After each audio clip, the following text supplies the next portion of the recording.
sorry, kiddo, I really am. You have a good soul.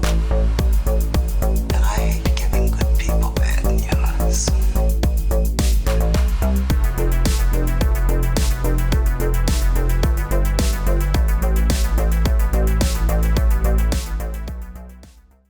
I'm Tony. He's Mike. Or are we? This is week 4 of Tony and Mike's Halloween Horror Spectacular. Ooh. Spectacular. And we are reviewing 1987's The Hidden. Something strange is happening to some ordinary people. Yeah, that's Jack. Real nice man. What'd he do, rob a bank?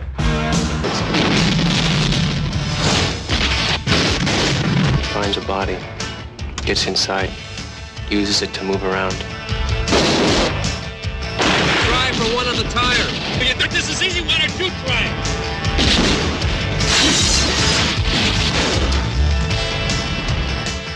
Bye. I guess a career in the police didn't really prepare you for this, did it? The Hidden. You think it's over now? You're wrong. Starring Kyle MacLachlan Yes. and Claudia Christian. And Michael... Naughty? That guy. Yeah, him. This dude. Oh, thank you. That is illuminating. Boy, that solves everything. Christ, Miller doesn't have a chance. Him, yeah. Who you'll recognize as the love interest from Flashdance, who gets Oh, her. is that who that is? That's exactly who that is. He This gets her Mr. big Porsche? shot. Yes, gets her big shot at the ballerina school. Do that again. What? The dance stuff you just did. I can, I was just fooling around. What a feeling. Kyle, Please believe it. Kyle MacLachlan had done Dune prior to this, and then he had also done Blue Velvet, and I don't know if that was before this or right around this or shortly after this. Somewhere. And And then Claudia Claudia Christian Christian did Playboy or Penthouse or something like she that. did I don't Babylon know. 5. She also Well, she got nude before she did this. well, she got nude while she was doing Babylon 5. Thank you, Claudia. Now she does cookbooks and Instagram, and she travels the horror and sci-fi con circuit. She does a lot of B flicks.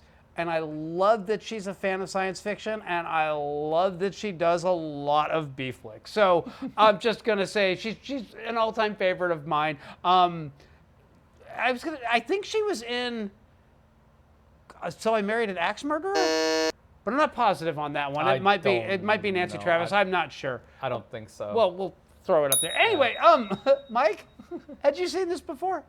I have. Okay. Well, have. then you should tell us all about the plot. Okay. So the setup is this. Sergeant Brock, is that his name? No, Sergeant Beck. Sorry. Yeah. Sergeant Beck is after this guy. He's robbing banks in his sweet-ass black Ferrari. Listen to metal.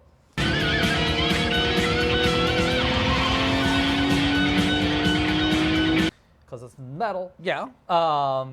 And cops are chasing him. He's doing a pretty good job of getting away for the most part. He runs over this poor old man in a wheelchair, one of the sweetest deaths since Death Race 2000.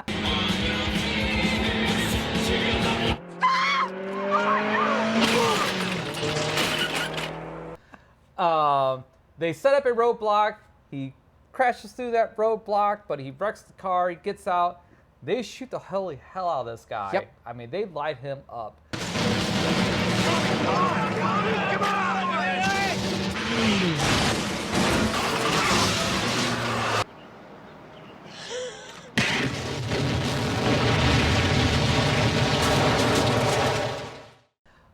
He ends up in the hospital. Sergeant Beck goes back to the precinct or station, whatever you want to call it. Yep. And Kyle MacLachlan shows up. I forgot his character's name. Yeah. Doesn't matter.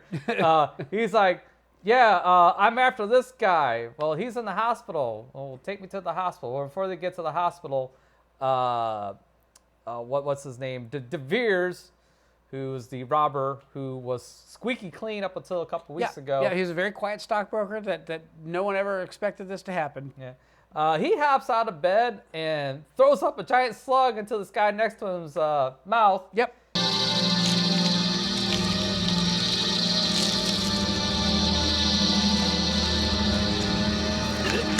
He gets up and starts.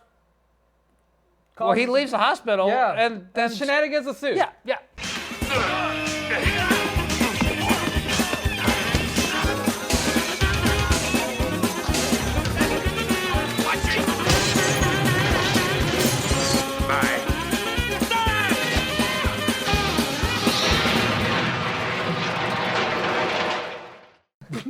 I was gonna say, if we're gonna try to explain this film, we're gonna be here a long time.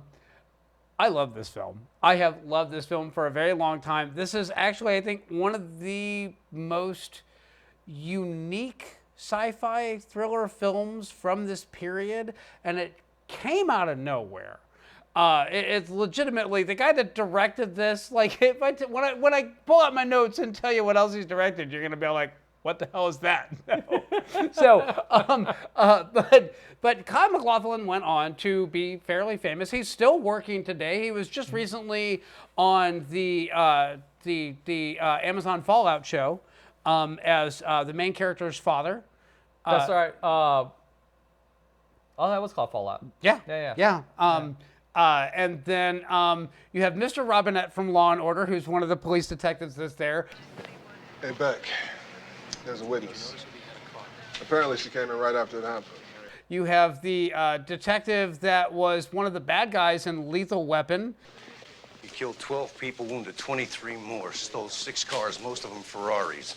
Robbed 8 banks, 6 supermarkets, 4 jewelry stores, and a candy shop. That Mr. Joshua, they used a cigarette lighter to burn Gary Busey's arm with. Oh, yeah? Yeah. Where the hell did you get him? Psychos are us? I don't think you're funny. I don't think this whole goddamn setup's funny. Yeah. I only recognize the Indian guy from Renegade. Stay back. Stay back. Tell what's going on, huh? Danny Trejo. What kind of dude are you? And Chuck the Wonder Dog from Up the Creek. Yeah, was that Chuck the Wonder Dog? Yeah. Oh, that's even better. That explains why the performance of the dog was So so good. yeah.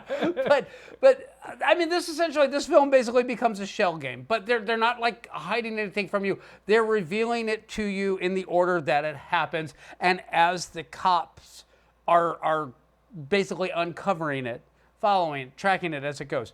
Kyle MacLachlan's character is perfectly acted. How much? I don't know. You don't know.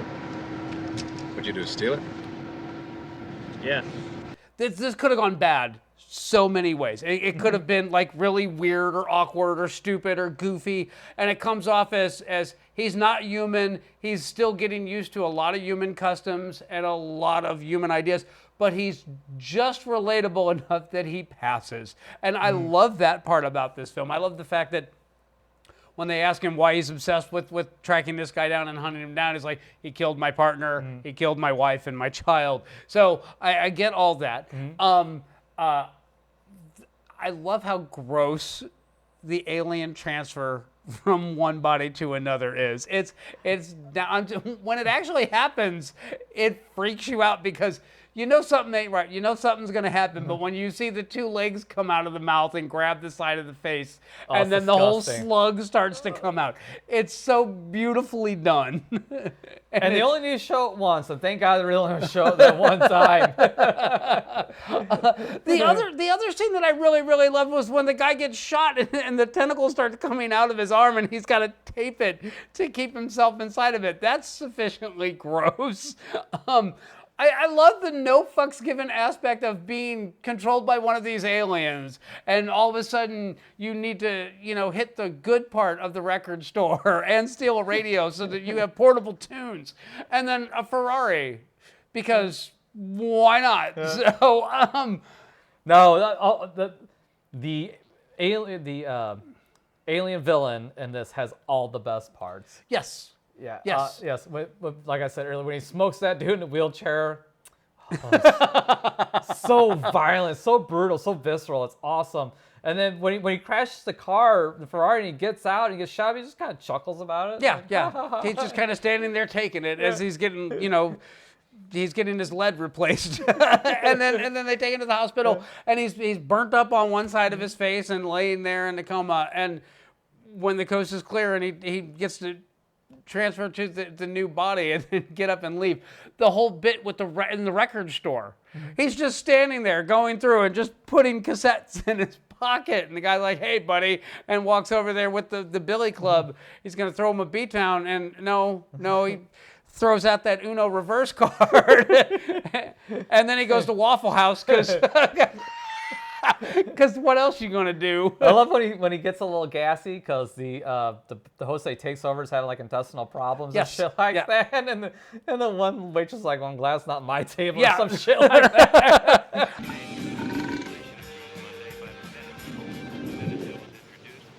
It's your table, honey. Don't look at me.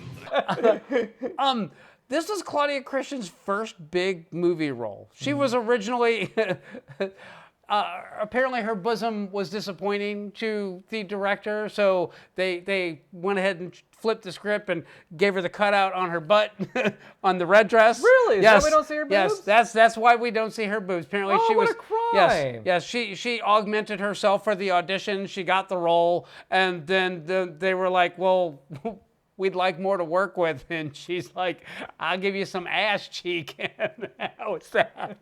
And cinema history was made. I mean, she's still perfectly smoking hot. Yeah. So I like that how the alien takes it over, and the alien's kind of like, "Oh yeah, I can get into this," and and uses that sexuality like right off the bat to kill motherfuckers.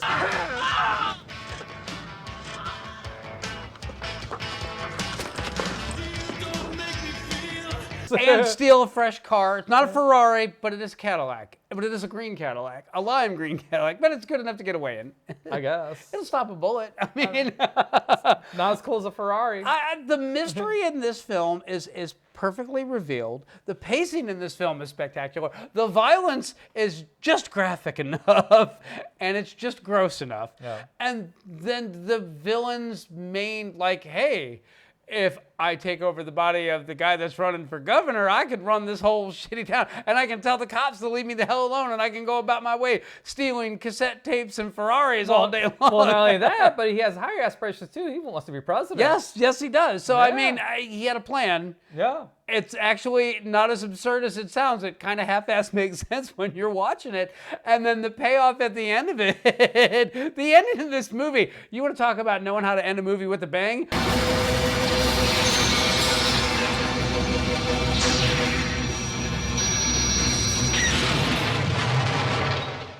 This movie does it. It delivers some space.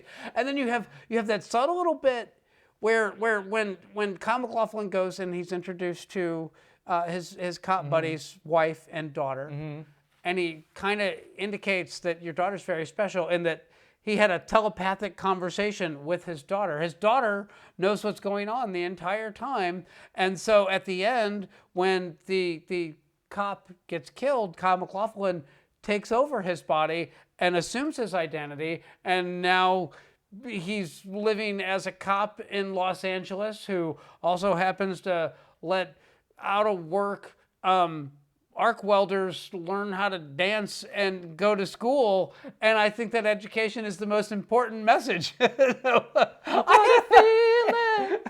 have notes. You know, before you get to your notes, that's the one part of the movie I don't like. What's that? Is the very end where he takes over the body. At least they set it up. It didn't just happen. They set up, it didn't just happen out of nowhere, and I can appreciate that. But that's the part that I thought was a little too sappy and a little too hokey.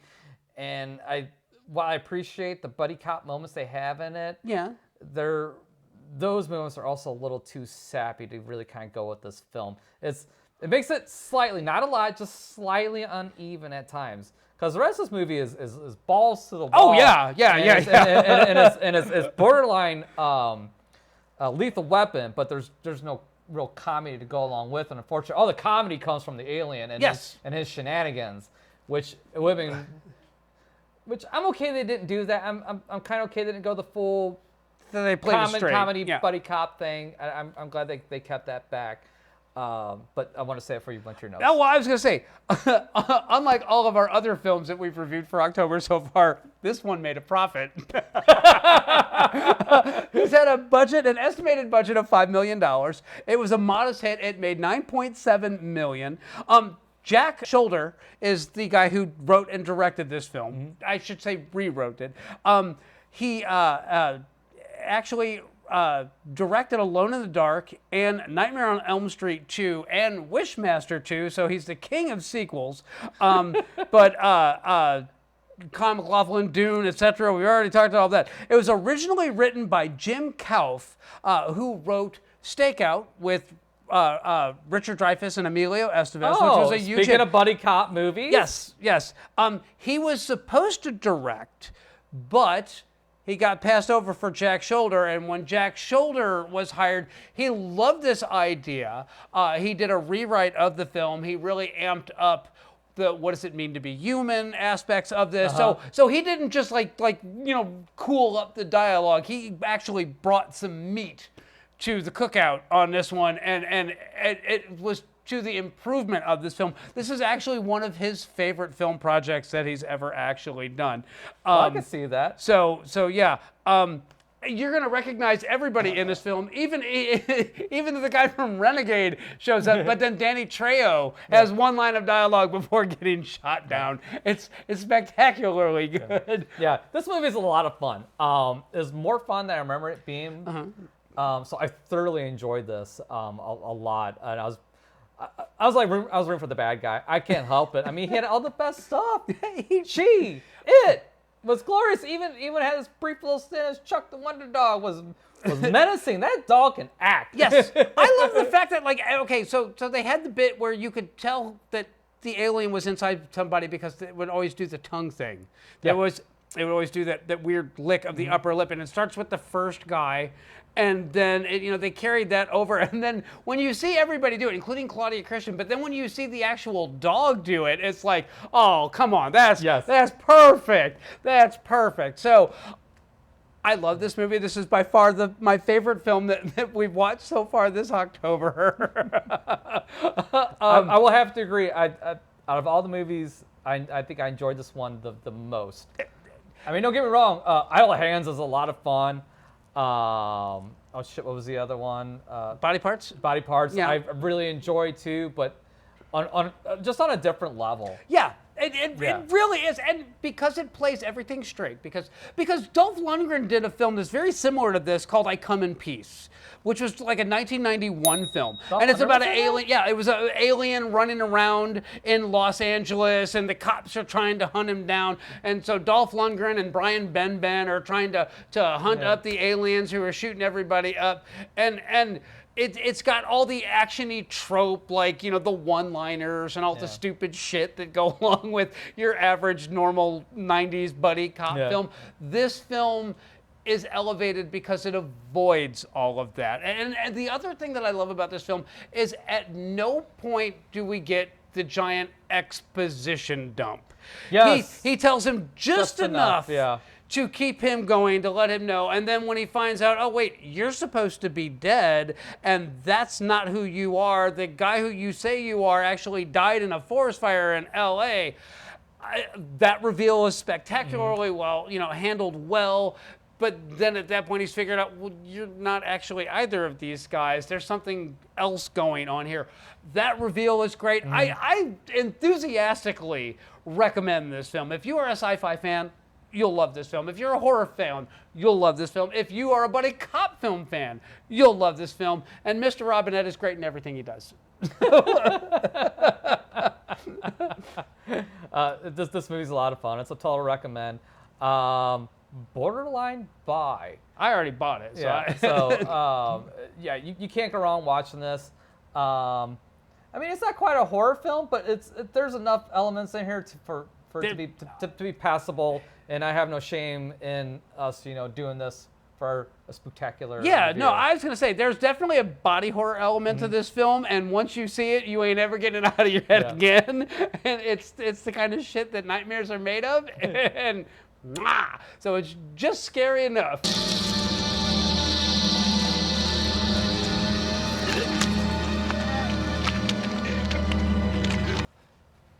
That is what we got. We will catch you next time.